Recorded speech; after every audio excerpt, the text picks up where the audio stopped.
Hello and welcome back to On the Soul's Terms podcast. I'm Chris Skidmore. Today we are going to make a drastic turn in our journey of the houses.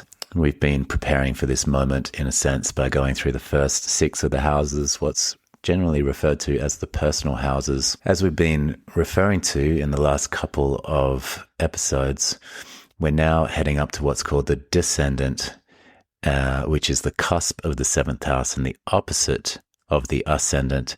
And we're heading into the first of the oppositional houses, which is the 7th house. We are at the furthest point from the Ascendant. We're at the furthest point from the first house, and therefore we're at the furthest point from the I am. So we're at the I am not point, and rather than the house of the self, we're at the house of the other. So in a way, it's a very mysterious house. All sorts of things occur in this house.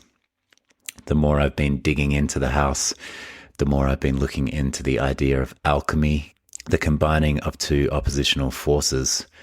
And we do that in the interior world, what Jung referred to as mysterium conjunctio, the union of opposites, or the coming together of the opposites to create that magical third thing. But firstly, as we do with this series on the houses, we can imagine for a moment that we've been in this house called the 6th house. And you can go back, if you've been following along throughout this process, you can go back into that house. And maybe you've tidied it up and cleaned it up and put all things in the right place and done the laundry and done the cleaning. You've chopped wood and carried water, and everything in that house is nicely settled now. And it's time to leave that house. And so you walk out, maybe you walk out the front door, maybe you walk out the back door, maybe there's a side window you want to sneak out of. You head off down the path and you arrive at this new place. I'm not sure exactly what that house is going to look like for you. But when you get to the door of this place, you see a sign there written on the door, and that sign is the Descendant. For the first time in our process, from that door, you can look out over the opposite side, look out across the way, maybe to the east. And from here, you can see that first house. And perhaps you remember 6 months ago when we started this journey, what it was like to embark on such a journey as we're on. What it was like in that first house of the self, where we first got a body, where we were first incarnated, we first got a name. And you may even remember back then in the first, we were exploring the story of Rumpelstiltskin, the naming of the not I that occurred. When we found the name of that shadow self, we were able to arrive at the name of the self. And now we were in the oppositional place. It's a very potent house, and what I found is it's taken just that extra little bit of preparation because there's just so much here. Fortunately, we will also have the fairy tale episode to get into this house, and fairy tale of Snow White, mirror, mirror on the wall, and everything that else that happens within that story. And I hope in that episode, which will be next week, we'll be able to get a deeper sense of what that story really was pointing to, because it really is an interesting one, and it really does go into the alchemical sequences, colors, animals, mirroring, the shadow, the mining, the 7 dwarves, which could be the 7 houses, and the 7 mountains one has to cross in order to get to the 7 dwarves. So much to contemplate as we go over these next couple of episodes. But I want to start with the Gestalt prayer. That was from Fritz Perls, the originator of Gestalt therapy. I do my thing and you do your thing. I am not in this world to live up to your expectations, and you are not in this world to live up to mine. You are you and I am I. If by chance we find each other, it's beautiful. If not, it can't be helped. So that was the original prayer, and then it gets extended with the rest of the prayer here. But if we meet, it's beautiful. If we can truly see each other and be ourselves, if we can respect our differences and accept that each of us is a separate person, then we can grow together. Our meeting will be a shared creation, something neither of us has ever been before. In our contact, we both become more fully ourselves. And I think this is the dream of the 7th. I think this is the dream of the seventh, both in the external world and in the interior world. And while I'm here, I'll also read from a book by Howard Susportes, and I really recommend this book, The 12 Houses. I keep going back to it again and again. It's kind of like a houses Bible. At the end of his chapter on the seventh house, Howard quotes Rabbi Hillel with this one: "If I am not for myself, who will be? And if I am only for myself, what am I?" These are good ways to really enter this house of the seventh and reflect back on the first and the tension point that is happening between the two. So I want to get a little bit more now into this idea of the descendant. So if we imagine that moment that you were born, if we were like Hermes and able to actually stand up at that point, we could look out to the eastern horizon, and whatever is there in the east, that would be our rising sign. And as we're there staring out to the east, there's also what's happening behind us, and that is the falling sign, ultimately the descendant. So the tendency is to be more associated with that first house and the ascendant, and to be less associated with the descendant. And therefore, in Jungian terms, the descendant would fall into the unconscious. So whatever is over there on the descendant, it does belong to me, but I can't necessarily see it. Or if I'm going to find out about that, I'm going to have to do some kind of work on myself to really know it. And if I don't do any work on myself, I don't attempt in some ways to wake up that part that is sleeping like a slumbering giant, then it will be felt, as Jung said, as fate, or it will be felt as something belonging to the world, or something belonging to the other, something belonging to my boss, something belonging to somebody at work, or somebody I meet in the street, or this common occurrence of this one that I meet. That's where it will be. And when we start to do some work on ourselves, we can start to get a sense of the I am that is inherent in that I am not. One of the things I've done over the years is attempt to read a chart like a shadow chart, like attempting to look at the chart from the descendant and read it that way, from that direction. A chart of essentially my other. It's a good way to look at your own chart. If you know astrology quite well, have a look at your chart from the descendant, from the seventh house. And it's kind of a way to sit into the field of the other and look back at oneself. When I studied psychotherapy, I'm sure I've mentioned it many times on the podcast, I was studying a form of psychotherapy called process-oriented psychotherapy, POP, otherwise known as process work. And it comes from Arnie, or Arnold Mindell.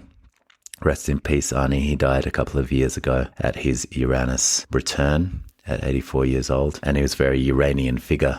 So Arnie had something called the primary identity. So this is what we most easily associate ourselves with. In astrology, you could look at the ascendant and get a sense of if you do associate with your ascendant, because that's not for everybody either. But typically, it's considered that we do see our I am as the ascendant. But then the secondary identity is the opposite, or the shadow sides of all of that I am material. What he put in his model between the primary identity and the secondary identity was a wall, which he called the edge. In the attempt to explore what was over there and the secondary identity, which for us is the descendant, there was this edge there. And that edge was like edge figures would be standing on that edge saying, go back, you don't want to go here. You're not like this. This is not you. This is definitely somebody else. This is not your stuff. This has nothing to do with you. And keep pushing you back towards your primary identity. But when we keep meeting that edge and going back to our primary identity, then we're not really engaged in the process of becoming a whole person and becoming our whole self. And that's what the word gestalt actually means, is whole. It's wholeness and working to become our whole selves. So you can see how important the descendant is within astrology from a psychological perspective, because a lot of this work goes to sort of retrieving things that are over there, either at the descendant or in the seventh house. So now if you think about that sign that is your descendant and think about how you might retrieve that, how you might come up against that edge and how you might go in there. And the purpose really is that if we identify with something, that's our primary identity, we have a secondary identity, and we've sort of demonized or monsterized that secondary, then when we go over there, we explore like, What would it be like to take a little homeopathic dose of that secondary? What would it be like to explore that as like a little bit like an I am? It must have something to do with me if it keeps occurring in my world. And then by retrieving that, we get to acknowledge the dark side of it, acknowledge the shadowy parts, but then also retrieve the positive sides of it. So let's take a really rudimentary example. Let's take a simple and obvious one where I see myself as kind and generous, and I'm really good at taking care of others. And then I might look out there and see that some people are selfish and they only care about themselves. These others, they're just not very good people because of that. And that could become really extreme, like, these people are all narcissists. They don't care about anyone at any time. It can get more extreme. The more that we're in our primary identity, the more extreme it can become that secondary. We may not want to see then that there's part of ourselves that also can be quite selfish, that also can be a little narcissistic.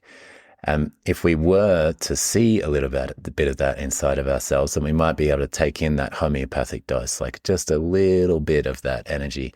And then there may be some benefits to that. For instance, we may find that we can be more assertive, we can stand up for ourselves, we can resource ourselves, we can take care of ourselves, we can stand up for our needs, we can express ourselves more clearly. And all of those things become a part of ourselves again. And usually we're scared to do all those things because we don't want to lose our primary identity. We're attached to the idea that I am a kind person. So if I say something that is unkind, then I will lose myself inside of that. But the reality is that I can be a kind person, and also I can be direct. Also I can use a little force in my life. Also I can make boundaries. Also I can tend to myself as well as tending to the other. So you can hear how valuable that is. And this is just a very rudimentary example, but what astrology does is that it offers us a whole nother level in which to work with that. It offers us a sense of the I am and the I am not, and it even offers us, if we can pay attention to the invisible part of the chart, it offers us the edge that goes between them. So it's really a fun process to think of those edge figures. Who are the ones at your edge that says, go back, you don't want to go here, you don't want to see this, this is not for you. Maybe they're saying, you'd be monstrous if you were like that, and these people are just terrible people. Just have an imagination around that of you can even animate those figures. They could be beasts or giants or witches or nasty creatures or whatever it is that's standing there. Or they could even come up as edge figures that are really coming across as quite kind and compassionate to you, and just saying, look, you don't want to do this. It's not for you. You're not like that. You don't want to sacrifice this part of yourself that you've worked so hard to create, do you? Another valuable part of that model that Arnie had imagined, I guess, or formulated over all of his practices and all of his years, is the idea of the meta-communicator. The meta-communicator is able to see, I see that I am like that and I am like that, and it sort of stands above and looks down and is able to take in the whole.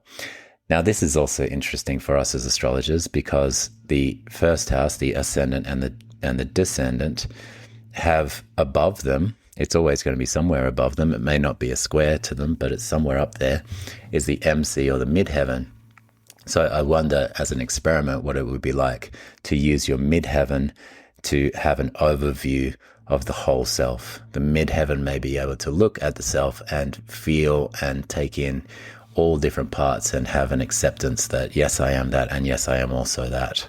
So the meta-communicator can almost be like the elder inside, the internal elder that is able to really witness the whole self. And now that I'm saying that, I wonder if the IC would be the inner child or the internal child that is opposite the inner elder. In which case we would have a model where the ascendant is the I am, the descendant is the I am not, the MC or midheaven is the inner elder, and the IC is the inner child.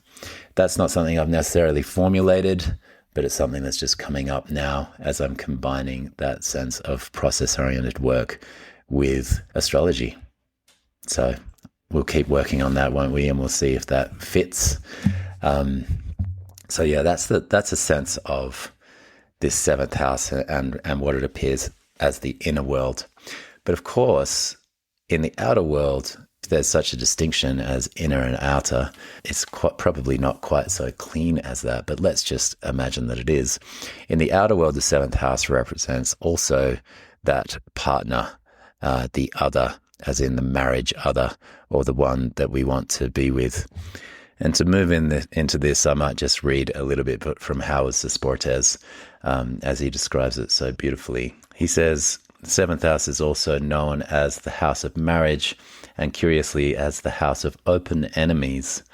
Marriage here is taken to mean any important relationship based on mutual commitment, legally contracted or otherwise.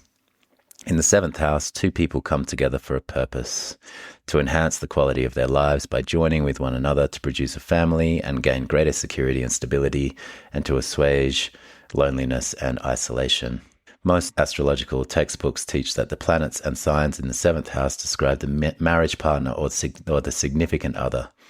This is true as far as it goes. Placements in the seventh often indicate the kind of partner to whom we are attracted.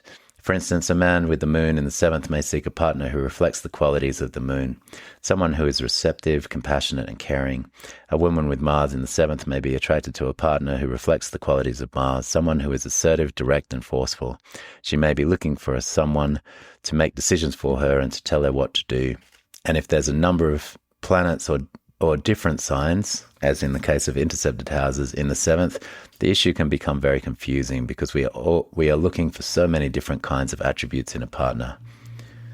So yes, Howard goes on to cite a few examples of that. For instance, if you have Saturn and Uranus, we're seeking the stability and security of Saturn, but also the unpredictable and the exciting in Uranus.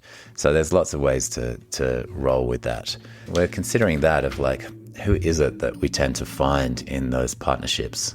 It's not just in that one-to-one committed relationship. It can also be in business partners. And as is the case with the seventh, we also find those open enemies. So that's very interesting. And oftentimes somebody that was the committed partner does become the open enemy. That's something that can occur and sometimes occurs. Of course, the opposite can happen too, where that seventh house person that was in the seventh maybe transitions out to the 11th and there's a friendship there that's available. Both of those are possible. They can remain in the seventh as open enemies. They can move into the 11th as friends, or of course they could just dissolve out of one's life, which is also a possibility. The more I've contemplated the seventh, the more I've thought that the planets associated with Libra have something to do with this house. And of course, the first association with Libra is the ruler, which is Venus. And we explored Venus in depth in the fifth house because she's in her joy here. But she also has an association with this house, the seventh. She's not necessarily in her joy here, though, because she can't necessarily do all the things she could do in the fifth. There was something non-committal about the fifth, something unbridled, which is an interesting word when it comes to the seventh. And this time, Venus is also there with the planet that is exalted in Libra, which is Saturn. We can really feel the combination of Venus and Saturn here, where there's love, but there's also commitment. There's also sacrifice. And interestingly, the other planet associated with Libra is the Sun, which is in its fall in Libra. So if we imagine, because we have the setting Sun, it's an interesting one as well. So the self here, the self of the Sun, it can't do all of the things that it wants to do necessarily. So there's something of the compromise of this house. There's something of the tempering of the Sun in the house of relationship. So I'm looking at this house with Venus and Saturn and the Sun here. Particularly if we put Venus and Saturn together, I feel like we get this character of Hera. And I feel like really this is Hera's house because Hera presided over marriage and was very serious about that. This is her domain, and her realm is that realm of marriage, commitment, vows, standing by your word, staying with your integrity. And if we look out into the world as it currently stands, Hera, I would say, has been desecrated in many different ways. We have this extremely high divorce rate, and those that stay together can often be quite unhappy. So we have kind of like a bit of a crisis when it comes to Hera's realm. And you can see that even in the myths. When I was in Delphi recently, I walked into one of the stores and I asked if the shopkeeper had anything of Hera. And he said, "Oh no, that's the bad queen." she's not very popular. And I was like, yeah, exactly. So how are we going to make things right with Hera? But maybe we can drift now into some mythology and get a sense of Hera and her relationship to Zeus. Their relationship is a good one to explore all of the dynamics that can happen in the seventh. Of course, these are not the ideals, but the Greeks were great at exploring all of the possibilities and definitely all of the tragedies and all of the things that can go wrong. And there's a real value in that in the stories the Greeks told, because then, knowing what can go wrong and why is a good step towards perhaps being able to circumvent that, perhaps being able to make different choices, perhaps not falling into the traps that Zeus and Hera fell into. And you'll have to really think mythologically here and definitely be not thinking literally when we go into this part. But of course, Zeus and Hera were brother and sister. And Hera was the older sister and Zeus the younger. And Hera got swallowed up by Cronus, swallowed up by Saturn. And therefore, she spent her time in the womb of the father. She did her time there, and Zeus did not do his time there. Zeus was protected from that by his mother Rhea. A rock with swaddling clothes replaced him. Cronus swallowed that up, and Zeus went off to some magical land and was raised there by Amalthea, who supplied the nanny goat milk, Metis, who was his teacher, mentor, the Oceanid, who taught him wisdom and had kind of an idyllic and beautiful childhood down there, whilst all of his brothers and sisters were busy in a new womb, the womb of the father, swallowed up by Cronus, swallowed up by time, essentially, swallowed up by duty and responsibility and all of those Saturnian things. Zeus managed to avoid all of those things, and we'll see how that comes up later in his story. So we can see how we're going from the third house to the seventh house, and Brian Clark talks about this a lot with the Zeus-Hera dynamic, because they started off in the third and they moved to the seventh. And although that's not literal, it's certainly true that our first imprints of relationship begin in the third with the siblings and those in our early environment, and then they form there in their own way, and then they tend to show up again in the seventh as patterns and ways of relating that we learnt through siblings and early childhood friends. So in order to woo Hera, Zeus did something quite crafty. He changed himself into the cuckoo bird with an injured wing. And knowing that Hera, with her big heart, it was said of Hera that her eyes were like cow's eyes. So you can imagine those big eyes, those big, beautiful eyes of the cow. That was Hera's eyes. She had a big heart and had an extraordinary sensitivity, especially for those in pain and those in suffering. So Zeus, taking advantage of this, turned himself into the cuckoo bird with an injured wing. And Hera took Zeus as this cuckoo bird to her breast to nurture and care for him. Having found his way in, he transformed and revealed himself as Zeus, and then the two got together. And then from that point, it was said that they made love for 300 years. So they certainly had their good times, Zeus and Hera. I mean, that's the thing about being immortals. You can afford to take 300 years to do that part. And then from there, they moved towards their marriage. This is an interesting element. And I had talked before when I was in Greece, in Athens. I had, when I was having dinner with Jason Holly, we talked about this myth. And one of his students had reflected that the cuckoo bird takes its eggs and puts them in other people's nests, tries to get other people to raise its offspring. And that is a very adequate and very appropriate depiction of Zeus. It's very rare that Zeus actually raised his own children, unless they were the children of him and Hera. But there are many myriad children that he had outside of his wedlock, much to Hera's chagrin. So after this 300 years of lovemaking between Zeus and Hera, then it's time for the wedding day. And on that wedding day is Zeus's first transgression of his vows. Before he's even made his vows, he's transgressed his vows. And that character Metis that I referred to earlier, he ends up with her on his wedding day. So we can feel just how agonizing that is for Hera, who has that sensitivity and that knowing, like she knows things just in her bones and in her fluid body. She just knows. And so, of course, she was aware that her soon-to-be husband had already begun his many, many affairs. So he did not take the marriage seriously. He did not take the vows seriously that he was about to make to his wife Hera. And that begins a very tumultuous and difficult relationship between the two of them. Ultimately, Zeus, as the immortal king, feels that it is his right to go after whatever takes his fancy. And Hera, as the queen, as that man in Delphi said, the bad queen, consistently punishes the women that Zeus connects with. So why is Hera with Zeus and why is Zeus with Hera? Wouldn't Zeus be better off with someone that is more accepting of this way he is and this way of being that he enjoys? And wouldn't Hera be better off with someone that is committed to her and does want to be with her? But that's not what the fates laid out for the two of them.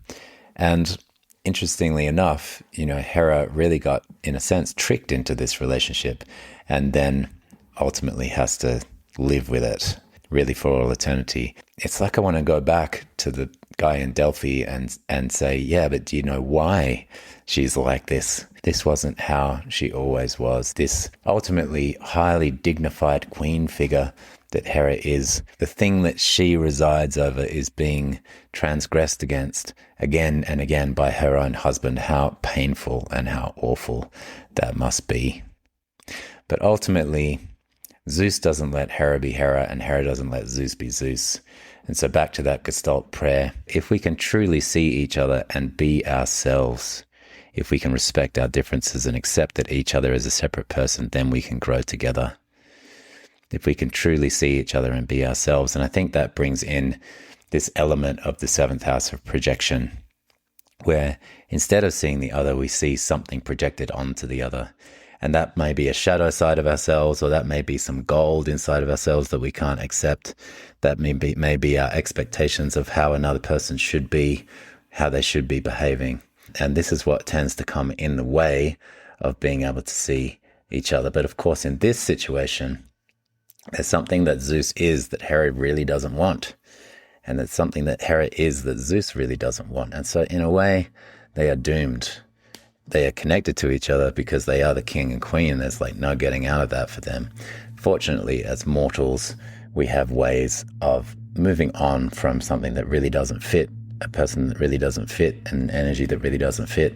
But as we do that, we move away from what Hera really wanted, which was to have that deeply committed relationship. So it's a real conundrum within the human condition. On my way to Greece in June, I sat down next to a man from Kenya and we began to talk about marriage. I don't know why exactly we began to talk about that, but we did.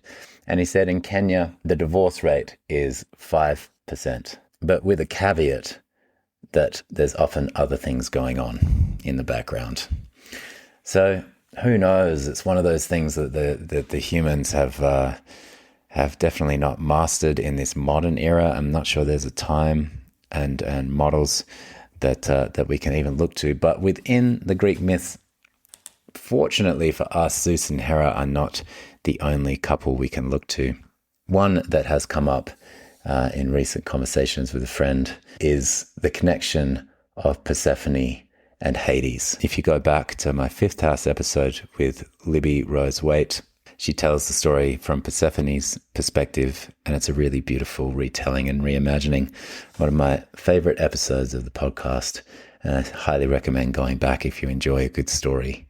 In that story, the sense is, and this is what I tend to feel between Persephone and Hades, is that they really do have a deeply committed and healthy relationship between the two of them. And what is it that makes that relationship so healthy and so whole? Because we never really hear of anything happening between them that is outside of their vows, that is outside of their connection. There seems to be a real deep commitment to each other and respect. And I guess one of the things that we do know about that relationship is, firstly, Persephone and Hades have gone through their initiations. They've been to the underworld. In fact, they haven't just been there, they live there. So that's definitely a big factor. But one of the keys, I feel, within this is that Hades allows Persephone to be Persephone. He doesn't have that sense of clinging to her or attempting to make her into something else. She is free. She moves in between worlds. She spends her time in the upper world and then comes back. And Hades is able to accept that and offer that freedom to her. And Persephone, we feel, in return offers Hades his freedom too. And so something in that of offering to each person the freedom to be themselves, that seems to really occur between those two. There are other examples of that in myth, like Ariadne and Dionysus seems to have that feel to it. Pan and Echo, and others where you feel that there's a true mutual respect and commitment, but also the allowing for each person to be themselves and to come together and then also move apart and come together again. Seems to be one of the keys there. And interestingly, a square to this seventh house is down in the fourth house. Lots has been explored recently about attachment and attachment theory. So we can perhaps hear in this that within Hades and Persephone, there is what the modern world might call a secure attachment between the two of them. There isn't that high-level anxiety, that clinging, or that avoidance, and that sudden and sharp moving away. So they are able to move more smoothly and easily into and outside of each other's worlds. Of course, given that that's Persephone and Hades, we can see that one part of that is that they are not necessarily from the seventh, but from the eighth house, which is the underworld. And that is where we will be heading next, into the underworld. So on the cusp of the seventh and eighth, we head up, but we really head down, and we head into that place of intimacy, of depth, of connection, but also all of the deeper layers of shadow material that come up in that house. Of course, I'm looking forward to heading into that house. We have so much lined up for that house, but while we're in the seventh, don't forget that also next week we will have Snow White. I'm really looking forward to bringing that episode to you. As I said at the beginning, there's much going on in that episode that I think will bring a whole nother layer to this seventh house, particularly in the realm of alchemical practice.